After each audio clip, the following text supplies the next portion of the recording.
Hey everyone, John Michael here, and welcome to the final episode of the Quest for the Lake Worth Monster miniseries. In this episode, we finally discover the gritty truth behind the Lake Worth Monster. That's right. I solved the 50-year-old mystery. I have closed this case, and you'll be the first to know the truth. But first, we have an interview with Sean Whitley, the director of the amazing Southern Fried Bigfoot documentary. This doc is currently streaming on Amazon Prime, and it's definitely worth a watch, especially for all the footheads out there. And be sure to stay tuned after the interview for the secret of the Lake Worth Monster revealed.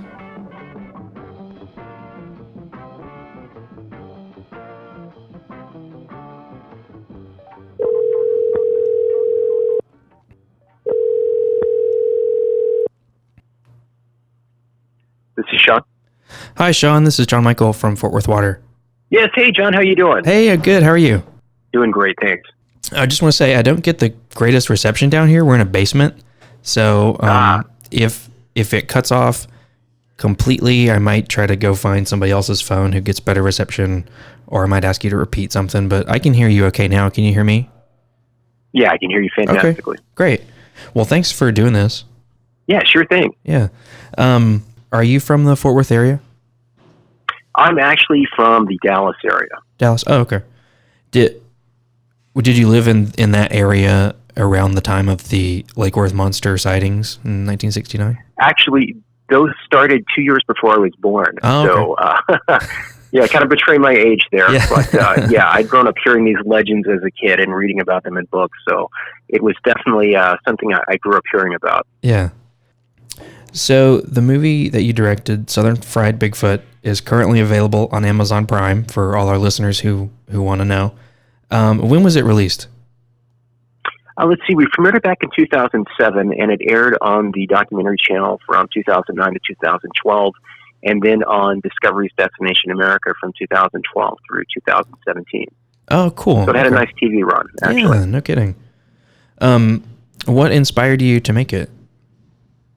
As a kid, I loved stories of Bigfoot and hairy monsters and was just fascinated by them. Even I am to this day. And at the time I started making the documentary, no one was really doing anything with the concept of Bigfoot in the South. And growing up, in Texas, I'd heard all these different stories about monsters in Texas and other surrounding states, and just thought, this would be a great idea for a documentary. And to be brutally honest, I always wanted to make a little monster movie. So that's my reasoning. Yeah, you're right. You don't really hear anything about the Southern Bigfoot legends very much. Was it your first time directing? Yes, it was. I worked as a writer and producer on a number of projects, and after working as a hired gun for numerous people, you always want to try it yourself. So I thought, okay, what the heck? I thought it would take me and some good friends maybe 6 months to produce. Yeah. Ended up taking 5 years. So, oh, wow. Yeah, it's a learning process, I'll tell you that. Yeah. Let's see. Do you remember what you said? You were kind of always interested in cryptozoology. Is that a good term for it? Exactly. Well, so do you remember what first got your interest, or what first got you interested in that, or the first time you experienced or heard about Bigfoot or any of those legends? I've betrayed my age. I'm in my late 40s, but as a little kid in the 70s, Bigfoot seemed to be everywhere on TV at the time. Mm-hmm. We had this TV series, this $6 Million Man, and of course there were some famous episodes where he fought Bigfoot. And that, of course, was terrifying to me as a little kid, because no one could beat the $6 Million Man, but here was this scary, hairy monster that could. And there were Bigfoot documentaries all the time, like The Mysterious Monsters and the movie The Legend of Boggy Creek, which, I both thrilled me and gave me nightmares for years as a little kid. So I think probably from the age of 4 or 5, it was always, looming pretty heavily in my head. Yeah. So I can't remember exactly how Sally Ann Clark describes the monster in her book, The Lake Worth Monster. But in the famous picture of him, he has white hair. And that seems to make him pretty unique. Do you know of any other North American cryptids that have or reportedly have white hair? Well, I've heard stories. If you look into some of the alleged sightings, there are all sorts of variations in color, things like that, from white to gray to blonde to okay. black to brown to red. So if you dig into it enough, you will definitely hear those. So even though white seems to be relatively uncommon, you do hear about it every now and then. Okay. So yeah, that's one of those rare white creatures. But I interviewed her in person back I think around 2003 or 2004, and she definitely said, yeah, what I saw, as she described in her words, was, quote, a big, tall, white thing. Mm-hmm. Well, a common theme that kept popping up in her book was that a lot of people seem to think it could have been the sightings could have been a bobcat. Do you give that theory any credence?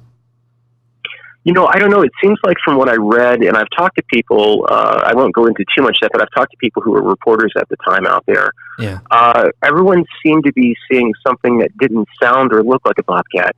You know, bobcats can make some pretty crazy noises, but people were talking about something that ran on two legs and threw a tire. And, you know, bobcats, I think it's kind of a stretch of the imagination to say a bobcat could pick up a giant tire and throw it off a bluff if they have there at the nature center. So, you know, again, it was before my time, but you had people who were out there claiming to see something, and most of the descriptions do not sound like a bobcat to me. Sure. So in the first, so I read her book a couple months ago, Sally Ann Clark's book, and then I watched your documentary last weekend, and that was the first time that I heard it described as semi-fiction. And then I went back and looked at the front of the book, and sure enough, she says semi-fiction. Let's see. But she doesn't go into too much detail. And I was wondering if you have any idea what that could mean, like what parts are fiction and what... Well, actually, it's interesting. If you look at the book, she does have a lot of the actual stories from eyewitnesses. The way she described it to me was that she heard these stories and, you know, thought it was an interesting local story and went out to investigate it, and basically just started talking to people who were going out there trying to catch a glimpse of whatever people were seeing out at the lake that summer. Yeah. And, you know, she kind of wrote it off as, you know, maybe it's an interesting story, maybe something there, maybe something not. But the way she described it was that, well, she got an interest in, you know, maybe there is something to these stories. Of course, she was writing her book at the time, and it's been a few years since the interview, so bear with me here. I'm doing this to the best of my recollection. Sure. She was writing her book regardless. I mean, before she had an interest in knowing that was this thing real or not. Right. So she wrote this semi-fictional account. So the majority of the book, if you look at it, are the actual stories of people she talked to out there. But at the end of the book, if memory serves me correctly, she's got a chapter about wandering through the woods and encountering the creature. That is, I believe, the fictional part. But then she claimed she went out there and actually had a sighting. And she told me, I believe she saw the creature 4 to 5 times from 1969 to, I believe, around, I want to say about 73 to 1974, sometime around there. So, yeah, so she claimed she just started writing it as an interest and then started to think maybe there was something out there, and claimed she did encounter it 4 or 5 times over a period of years. Yeah, I didn't know there were any other sightings past that one summer of this particular creature. But yeah, they seem to die down after 1969, but according to her, as I said, she had a few more sightings after that, but they were very sporadic, and you know, eventually the sightings seem to have stopped, at least by the early 70s. Do you know what she did for a living? Like, was she just interested in investigating and writing in general, or? You know, I'm trying to remember. We interviewed her, I think, back around 2003, so it's been over 15 years. I really don't remember. Yeah. Let's see. Yeah, I don't have an actual copy of her book. I guess it's so rare, but Michelle Villafranca from the Nature Center has a photocopied in a little free ring binder that she let me borrow. So that's what I read. Oh, nice. Sally, it's funny, when I interviewed her, that book is so hard to find. She actually gave me a copy, and I insisted to pay her for it. And she refused to take any payment for it. God bless her. Still have that copy on my bookshelf, and it's one of those rare books I'm going to hang on to for life. Yeah. Did she sign it for you? Oh, definitely, yeah. That's very cool. Let's see. So have you personally had any sightings of any cryptids? Never have. No. Always had an interest, been in several places throughout the country where there have been reported sightings. But no, it's never personally, no. So, you know, I work for the Fort Worth Water Department, and this podcast is about water, and we're doing this like special kind of mini series because of the Lake Worth monster and our association with Lake Worth. Lake Worth is actually one of our water sources. So we talk about water conservation, and so if there are mysterious creatures living in the wild, do you think it's important for us to conserve water and to be good stewards of our water? Oh, definitely. I mean, water is a precious resource, and it's necessary for life. Whether it's for human beings or animals, or in the case of the Lake Worth monster, if it's real, then an unknown creature. Yeah, we all need it. So definitely, that's important. Absolutely. So there were some differing opinions in Southern Fried Bigfoot about the ethics involved in capturing or killing one of these creatures. Where do you fall on that debate? Well, I keep an open mind. I mean, I can't say 100% believe in Bigfoot. I can't say 100% don't believe in Bigfoot. I keep an open mind. Sure. My thought, if these things are actually real, then they're obviously pretty rare. So I have to err on the side of no kill myself. Sure. Is there still, or do you know if there's still a Monster Mart in Fouke, Arkansas? There is. I was just there a few weeks ago, actually. Cool. Okay. They had the restored screening of The Legend of Boggy Creek in Texarkana, and I was there the next day buying some Bigfoot magnets for my fridge. Oh, very cool. So, yes, it's there, and it's been much expanded since I shot there. They've got a giant monster on top of the Mart now, and a little museum inside. It's neat. It's much improved since I was last there. Oh, nice. I drive through Arkansas quite a bit, so I'll have to stop by and check that out. No, definitely worth a stop. Are you going to be at the Monster Bash this year at the Fort Worth Nature Center? Hopefully. I've been to a lot of them in the past. They've shown the Lake Worth Monster segment from my documentary, Southern Fried Bigfoot there. I actually donated the mask we use for the Lake Worth Monster to the Nature Center years ago, and they usually have it on display. And whenever they do a news story locally, when one of the local affiliates comes out, they always have that mask on display, which is kind of funny. So, I thought that mask I'm going to try to. Yeah, it is. Yeah, I gave it to them years ago. I don't know my schedule yet, but I'm going to try to. I've been to several of those bashes. They're always a lot of fun. Well, this will be my first time going, and Michelle's letting us have a table there to give away water conservation stuff, and hopefully I'm going to bring my recording equipment and talk to people, see if people have any stories about the Lake Worth monster, or if they know of any sightings or anything like that. But hopefully this will come out. Hopefully this will come out before the Monster Bash on October 26th. So anyone listening, come out to the Fort Worth Nature Center and check it out. I'm pretty sure it's totally free. It should be a good time, and the Nature Center is really cool. Great place. Beautiful place. Absolutely. Are you currently working on any projects? I'm currently working on a number of TV and film projects. I am in the midst right now of writing and producing a true crime pilot for a cable network, but my contract prevents me from saying which network at the moment. Gotcha. So little, I don't know what I was going to say. Keeping it a secret. Yes, or for contractual reasons, but always looking forward to, I've always been trying to get back into the subject of monsters and cryptozoology. So that's always something I'm trying to push with networks and production companies, and hopefully one day we can get something going on that end. So you said you had written and produced stuff before Southern Fried Bigfoot, is that right? Yeah, I started off in corporate industrials and documentaries, and after working with a number of people, I thought, I want to do my own thing. I want to do a fun subject, and just do something, not that was a dry historical subject, but something that we could just, have a good time, get people to think about over a campfire. And, I wanted to make an homage to the documentaries I saw as a kid that gave me the heebie-jeebies. Yeah. And that's what I attempted to do. And as I said, now it's been out there for, good Lord, it's 12 years, and somehow we still keep people keep watching it, and still keep selling, and had a nice TV run, and I still, we developed a wonderful little cult fan base for it over the years. Cool.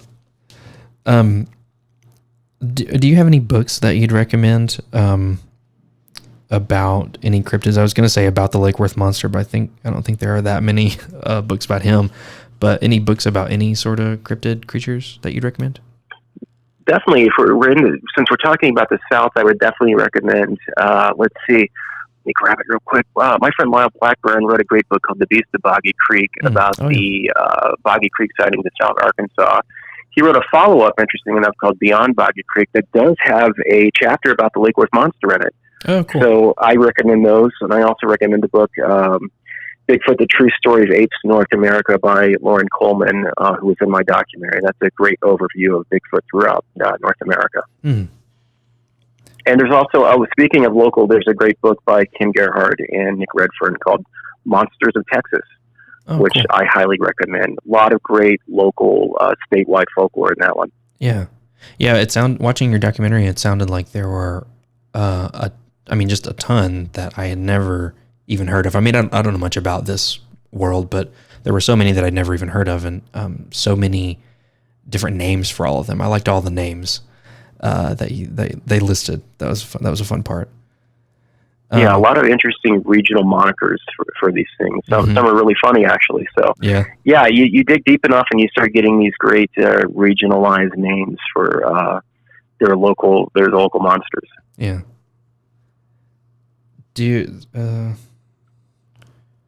What would you say to skeptics? I would say keep an open mind. I mean, again, I'm not 100% convinced, but usually with some skeptics, I find that they just dismiss anything out of hand. I would say, where's your sense of fun? Where's your sense of adventure? Yeah. If I'm out, say, in a, wilderness area or rural area at night, you hear some strange noise. It's kind of nice to not know what that noise is. It could be a bird, or it could be a possum or something, but maybe it's something unknown creeping around out there. It's just kind of fun to think when you're in a place. I like not knowing that the unknown is cool. It's like, we don't know everything that's out there. And I kind of like that thought that we don't know everything that's out there. So, keep your mind open, because, people are finding new species every day. And for all we know, there could be unknown things out there and, living out, in close proximity to civilization. Who knows? It's a fun thought to have. Yeah, that's great. The last thing that I have is, do you have anything that you want to plug or promote? I know there will be a retrospective on my documentary coming up in the book called Cryptid Cinema by Stephen Bissett, who's a comic book artist, cool. Well known for drawing Swamp Thing back in the 80s. I don't know the publication date yet, but he interviewed me in depth recently. Oh, neat. And I believe... Or like a behind-the-scenes kind of thing? Yeah, the whole book is about numerous movies such as The Legend of Boggy Creek and some other films that have come out since then. But there's a chapter in it devoted to my movie, which was a lot of fun. So cool. That was kind of nice.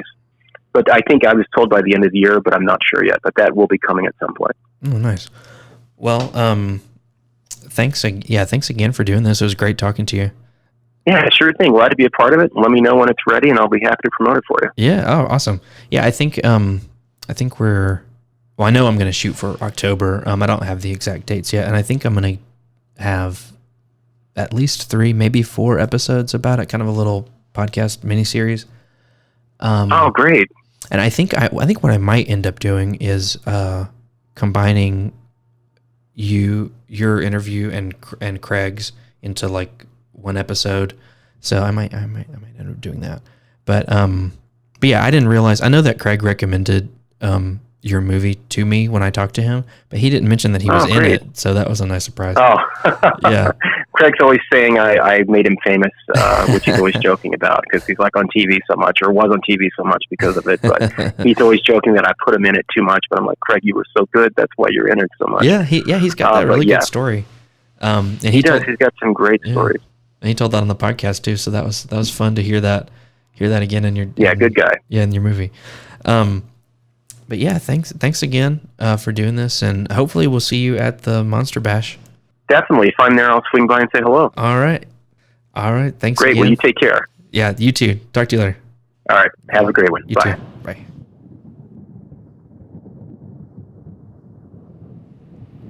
So at the top of the show, I told you that the truth would be finally revealed after all these years. Well, this is what you've been waiting 50 years for. Well, you said you're not recording this, right? No, definitely not. Could you actually speak more into the flowers there on the table? It seems weird, but sure. Can you state your name? Well, most people know me as the Lake Worth Monster. And you're an actual monster, right? Well, yeah, I mean, I'm 7 feet tall, I'm 350 pounds, I'm covered in white fur, I like to scare people, so yeah, I'm a monster. Well, what have you been doing since you were sighted back in 1969? Listening to this podcast. No, but seriously, Michelle Villafranca nailed it in the first episode of this miniseries. I have a condo downtown. I jog a couple of miles every morning. I have a Maltese named Sprinkles. I still eat raw fish, but I mostly get it at Whole Foods. You know, I keep to myself, mind my own business. That's incredible. You know, I'm just living the American dream. Can I ask, what made you so angry back in 1969? Well, I don't want to get into too many details. Let's just say I was going through a bit of a rough patch.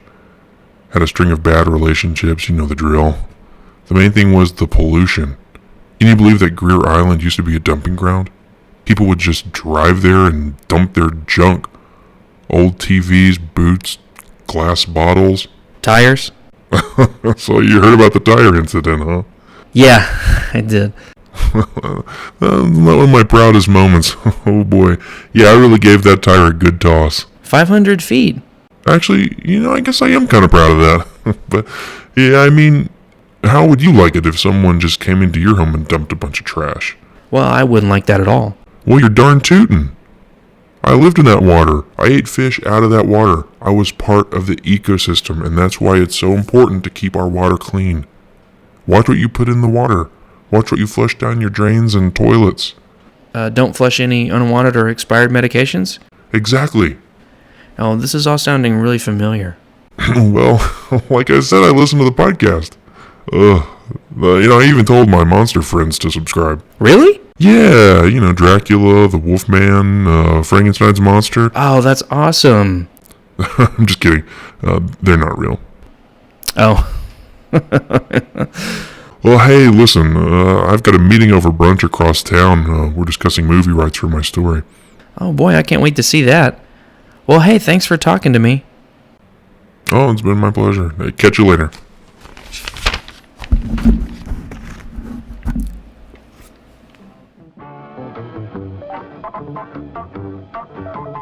Well, there you have it.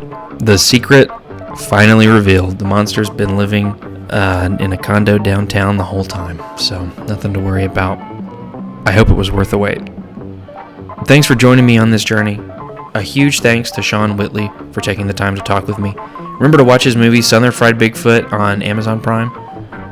And I just want to say thanks again to Michelle Villafranca and Craig Woolheater for their time and passion for the monster. Thanks to Jillian North for the incredible voiceover work she did for episode 2 of this miniseries. She really brought Sally Ann Clark to life.